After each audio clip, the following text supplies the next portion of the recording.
Sabem porque é que existe uma grande dificuldade em construir em Portugal e obter licenciamento? Porque cada Câmara fazia aquilo que achava melhor. Ou seja, Portugal, se nós pensarmos bem, acima das câmaras municipais não há ninguém que as supervisione, tendo o Tribunal de Contas, mas por uma questão apenas financeira. Portanto, não existe nenhuma entidade acima das câmaras municipais. Então o que acontecia? Cada Câmara tinha regras diferentes, porque lá iam adaptando conforme a zona onde estava. Por isso é que eu colocar um projeto de licenciamento numa Câmara é completamente distinto de colocar numa outra Câmara. E isto acontece mesmo nas mesmas regiões. Por exemplo, estamos na Madeira, isto acontece nas câmaras na Madeira. Imaginem a realidade do país. A ideia inicial seria a Câmara adaptar-se às características de cada zona, mas o que fomos percebendo é que conforme o tempo foi passando, ficou muito mais complexo e um arquiteto que mete um projeto na Câmara de Funchal, Santa Cruz e depois quer meter em Trás-os-Montes vai ter realidades completamente distintas. Então houve a necessidade de fazer alterações na lei para conseguirmos ter licenciamentos mais rápidos e céleres. Então foi publicado recentemente um decreto-lei em que vem alterar em muito a forma como os licenciamentos vão ser efetuados. Estamos a falar do Decreto-Lei número 108 de 2026. Basicamente, o que é que vem dizer? Vem dizer que, a partir de agora, as câmaras têm que cumprir a mesma regra. Portanto, de colocar um projeto no Funchal, em Câmara de Lobos, Santa Cruz ou no continente, as regras serão semelhantes. Também a ideia deste Decreto-Lei é fazer uma coisa, é simplificar todo o processo burocrático. Todas as pessoas sabem ou ouvem falar que entre eu colocar um projeto na Câmara e até ser aprovado, passam 4, 5, 6 ou até mais meses. Então isto é complicado, porque se a construção já demora a ser feita, se o licenciamento também demora a ser realizado, isto é uma chatice. O que é que agora este Decreto-Lei vai dizer?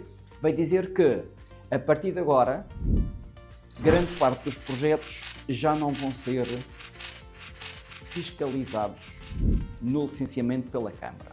Ou seja, imaginem que eu sou arquiteto e eu faço o projeto. E quando faço o projeto, eu tenho que verificar as condicionantes, quais são as limitações de cada zona, certo?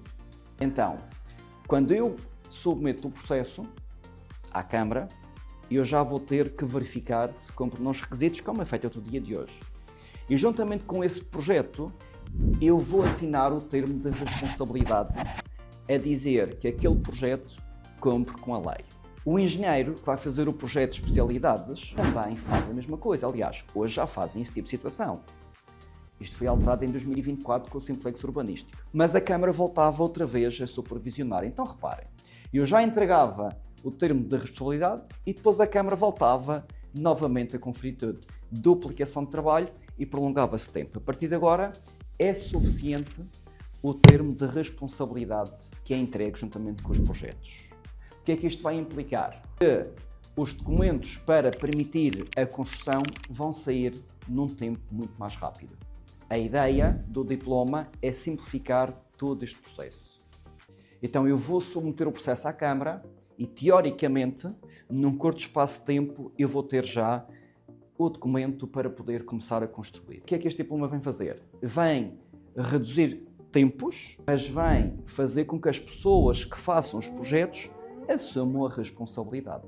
Basicamente é uma troca. O Estado diz, eu encurto o tempo, mas eu aumento a responsabilidade sobre quem está a fazer este tipo de projeto. Obviamente, há exceções, ou seja, nem tudo vai ser com o termo de responsabilidade. Imaginem, por exemplo, que eu quero fazer um loteamento, ou seja, eu tenho um terreno e vou criar lotes para depois vender separadamente cada uma delas ou construir separadamente moradias. Este tipo de operação, obviamente, ainda fica restrito apenas à Câmara, ok? Imaginem, por exemplo, que eu vou fazer uma construção numa zona histórica. Obviamente aqui também tem de existir um parecer da Câmara. Porquê? Porque já não é só o interesse do proprietário, mas já é o interesse global. Imaginem, por exemplo, uma zona protegida, uma zona florestal protegida. Obviamente aqui também a Câmara vai ser interventiva. Portanto, a mensagem que fica é, Grande parte dos projetos vão ficar muito mais simplificados, mas nem tudo será autorizado a fazer mediante autorização e o termo de responsabilidade. Okay? Outra alteração que vai surgir na lei pela primeira vez é a definição entre reconstrução e ampliação. Ou seja, até agora, quando falávamos vou reconstruir a casa, então era sempre uma questão de interpretação. Portanto, eu acho que reconstrução é isto, isto, isto e isto, era uma questão de bom senso. Mas não estava na lei o que era especificamente reconstrução. E agora o que vem clarificar é, a lei vem dizer o que é considerado reconstrução e o que é considerado ampliação.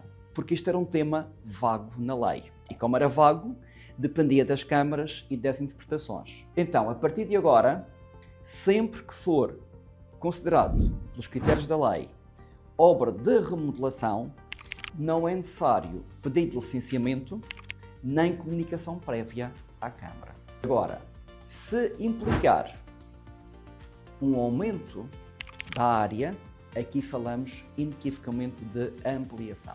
Imaginem, por exemplo, que eu vou fazer obras no interior. Teoricamente, eu poderia dizer que era uma obra apenas de recuperação e não entregar nada. Não é bem verdade. Porquê? Porque se essa obra interior afetar a estrutura do imóvel, então eu vou ter que entregar um projeto de especialidades, um termo de responsabilidade e em alguns casos eu vou ter que entregar um projeto de fenómenos sísmicos, ok? Portanto, aquela questão interior, eu vou fazer qualquer obra interior e não é preciso entregar nada à Câmara. Sim, se não houver alteração da estrutura do imóvel, porque se existir, tem de haver estas três situações que acabei agora de mencionar. Outra alteração na lei, que também com o Simplex Urbanístico, em 2024, veio trazer muita confusão, que é, podemos vender um imóvel sem licença de habitabilidade? Sim ou não? Embora tivesse a ser realizado estas vendas, mas havia muitos legisladores que diziam que isto era dúbio, porque o decreto-lei de facto não era claro. Então agora, o que este diploma veio dizer é que sim, pode ser vendido uma casa sem licença de habitabilidade ou de utilização, conforme queiram chamar.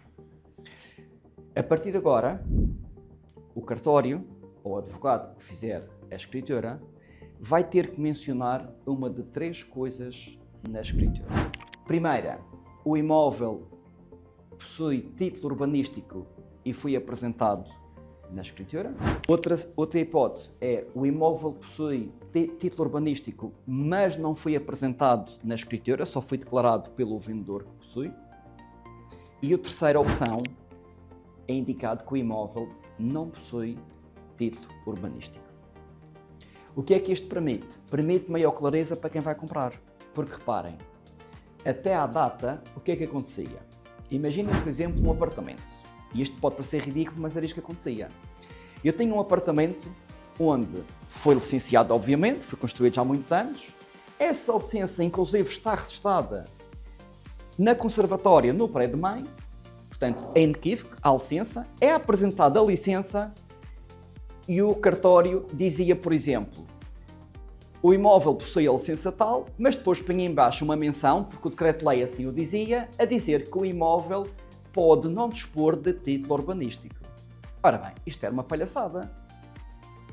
Era um contrassenso. Eu tinha no mesmo documento a dizer o imóvel dispõe de licença de habitabilidade, mas depois o notário era obrigado a colocar a menção que o imóvel podia não ter os títulos urbanísticos necessários para a habitabilidade. Mesmo existindo e mesmo tendo. Agora a lei foi simplificada, portanto está muito mais clara e a partir de agora o notário pode fazer uma de três coisas. Atenção a um detalhe.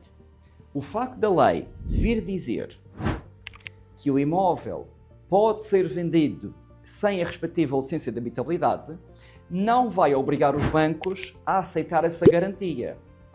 São coisas distintas. Mas eu, como comprador, mesmo a lei dizendo que eu posso comprar sem a licença de habitabilidade, eu posso não querer fazê-lo. Porque reparem, o facto da lei dizer isto não implica, por exemplo, que eu compre e no dia a seguir eu não receba uma notificação da Câmara a dizer que o prédio tem que vir abaixo. totalmente ou parcialmente. Portanto, são coisas distintas e é importante as pessoas compreenderem que o facto da lei dizer que eu posso comprar não diz que afinal eu estou salvaguardado. Portanto, por isso, não estranhem se de facto um comprador disser eu sei que hoje posso fazer a compra, mas eu não quero fazer nestes moldes. Então, para o banco, também ninguém pode obrigar o banco a aceitar esta garantia, porque lembra-se, quem é que empresta dinheiro a quem? Portanto, o banco é que empresta dinheiro ao cliente, o banco é que corre o risco. E o banco pode dizer, eu não me sinto confortável em ter este imóvel que não tem licença. Qual é o receio do banco? Como vocês sabem, isto conforme muda o governo, muda os pontos de vista. Hoje é possível continuar a vender este imóvel sem título urbanístico, mas daqui a uns anos há um governo que tem outro entendimento. Então o banco tinha tido aquela casa como garantia e de repente tem que vender porque o cliente não pagou e tem um problema entre mãos. Qual é que é? O imóvel não pode ser vendido e se calhar tem que ser demolido. Portanto, lá aí eu empresto-me a garantia toda do banco. Por isso é que os bancos continuam a dizer, embora agora a lei seja clara, nós continuamos a não querer fazer. Okay? Portanto, outra alteração que aqui vai existir tem a ver também com os processos ainda de autoconstrução. Ou seja, eu acabei de fazer a minha casa e até à data, o que é que acontecia? Eu em Borriol não podia ir para lá viver ainda, porque eu não tinha ainda o termo que dizia que o imóvel já está pronto a ser utilizado. A partir de agora, isto altera. Eu estou a terminar a obra, o técnico responsável vai assinar o termo de responsabilidade a dizer que tudo foi feito de acordo com o projeto e eu dou entrada na Câmara. Automaticamente, ao dar entrada na Câmara, eu estou habilitado a viver lá. E aqui é importante os departamentos de águas e as empresas que fornecem energia atualizarem-se com o decreto-lei. Porquê? Para não haverem com a história de mas não tem ainda a declaração da Câmara.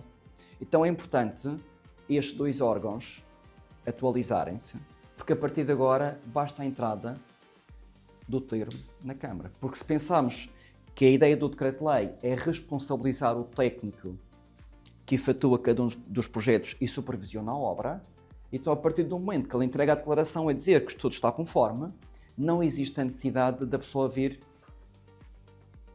e ter esse documento. Porquê? Porque reparem, normalmente quando estamos a construir alguma coisa, nós temos a pagar renda. Então eu às vezes tinha que esperar 1 mês e meio, 2 meses para a Câmara emitir o documento.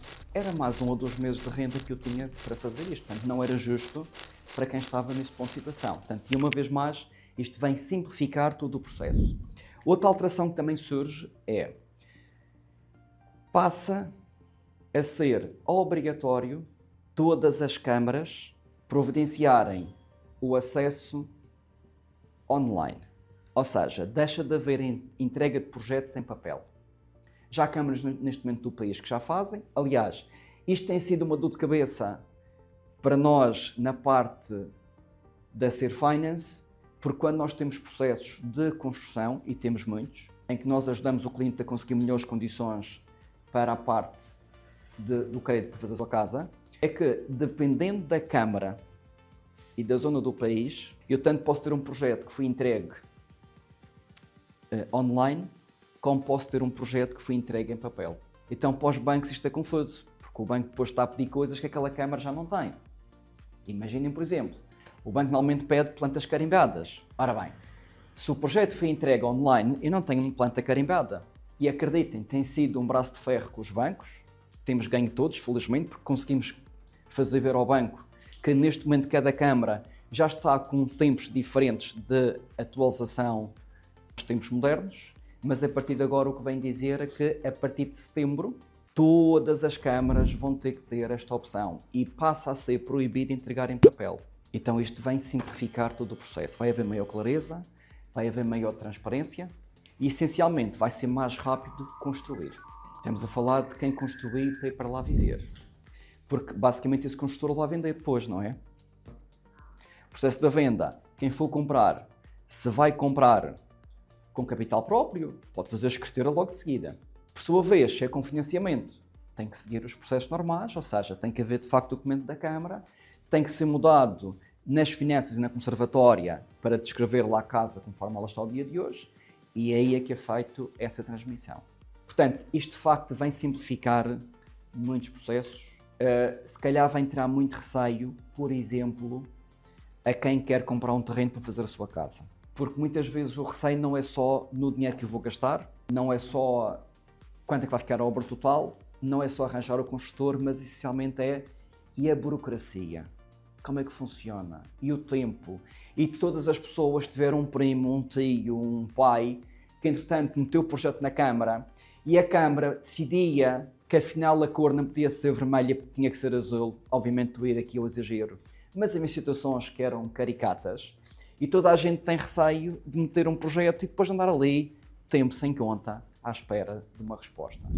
Agora isto deixa de existir, fica tudo mais simples e é menos uma dúvida que de facto os clientes possam vir a ter. Portanto, parte do diploma já entrou em vigor, a outra parte entra em vigor em setembro. Okay? São 120 dias após a publicação, que foi de 29 de maio. Ser muito mais do que uma imobiliária.